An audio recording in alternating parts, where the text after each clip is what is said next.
Hello guys, welcome back to PM facts Telugu. Vijayawada వరదలకు కారణం కృష్ణానది ఎంత కారణమైతే ఉందో బుడమేరు కూడా అంతే కారణం అవుతుంది. అయితే బుడమేరు గురించి మనం తెలుసుకునే ప్రయత్నం అయితే చేద్దాం.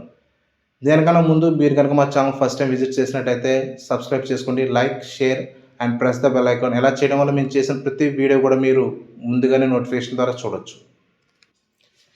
అయితే కృష్ణానది బుడమేరు కారణంగా గత 100 సంవత్సరాల్లో 17 సార్లు పైగా అయితే వరదలు వచ్చాయి.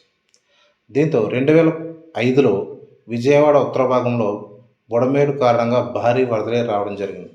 దీంతో బుడమేరు యొక్క ప్రవాహాన్ని విజయవాడ మధ్య భాగం నుంచి ప్రవహించే యొక్క బుడమేరు యొక్క ప్రవాహాన్ని మళ్లించాలని చెప్పేసి ఏపీ ప్రభుత్వం నిర్ణయం అయితే తీసుకోవడం జరిగింది.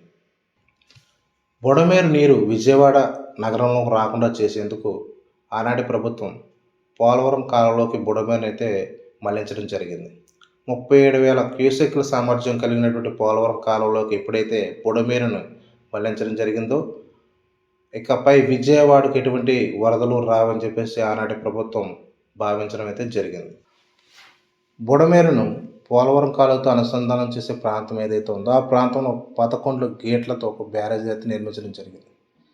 ఈ బ్యారేజ్ నిర్మించిన తర్వాత బుడమేరు నుంచి ప్రవహించే ఈ వాటర్ ఏదైతే ఉందో ఆ వాటర్ పోలవరం ద్వారా కృష్ణానదిలో కలిసేది. దీని వలన విజయవాడకు వరదల ముప్పు తగ్గిందని అందరూ భావించారు.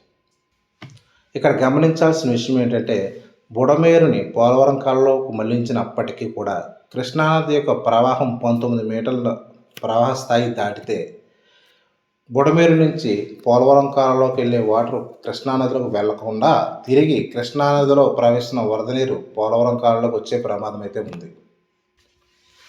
బుడమేరు కాలువ పోలవరంతో అనుసంధానం జరిగిన తర్వాత బుడమేరు 2 భాగాలుగా విడిపోవడం అయితే జరిగింది. ఒకటి పోలవరం కాలువ అనుసంధానం జరిగిన ప్రాంతం ఒక పార్ట్ అయితే, 2 విజయవాడలోంచి ప్రవహించే దిగువ భాగం ఏదైతే ఉందో అది రెండవ ప్రాంతం అన్నమాట. సో ఈ అనుసంధానం తర్వాత బుడమేరు 2 భాగాలుగా విడిపోవడం జరిగింది. బుడమేరు దిగువ భాగం ప్రవాహం లేకపోవడం వల్ల నామమాత్రంగా మారింది. దీనివలన ఆ ప్రాంతాన్ని ఆక్రమించి కట్టడాలు అయితే నిర్మించడం జరిగింది.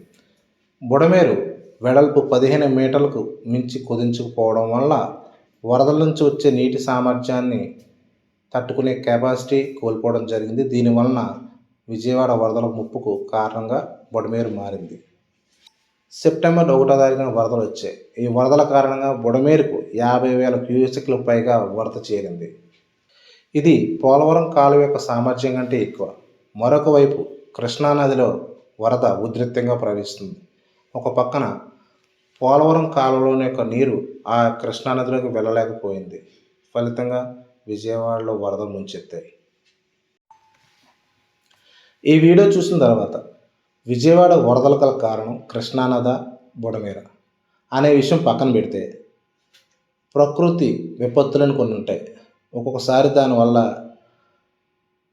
ఎవ్వరు కూడా దాన్ని తప్పించుకోవడం అవకాశం ఉండదు. ఇప్పుడు ప్రభుత్వం అయితే బుడమేరు వాగుకు అడ్డకట్ట కట్టినా సరే ఆ వరదను ఆపలేము. ఎందుకంటే క్యూసెక్స్ అని కేపబిలిటీ ఉంటుంది, అది ఇంకోసారి మన చేతుల్లో ఉండదు. సో ఈ వరదలకు కారణం కేవలం ప్రకృతి విపత్తు మాత్రమే అని చెప్పేసి నా అభిప్రాయం. మీకైతే ఏమనిపిస్తుందో కింద కామెంట్ సెక్షన్లో మెన్షన్ చేయండి. Thank you guys.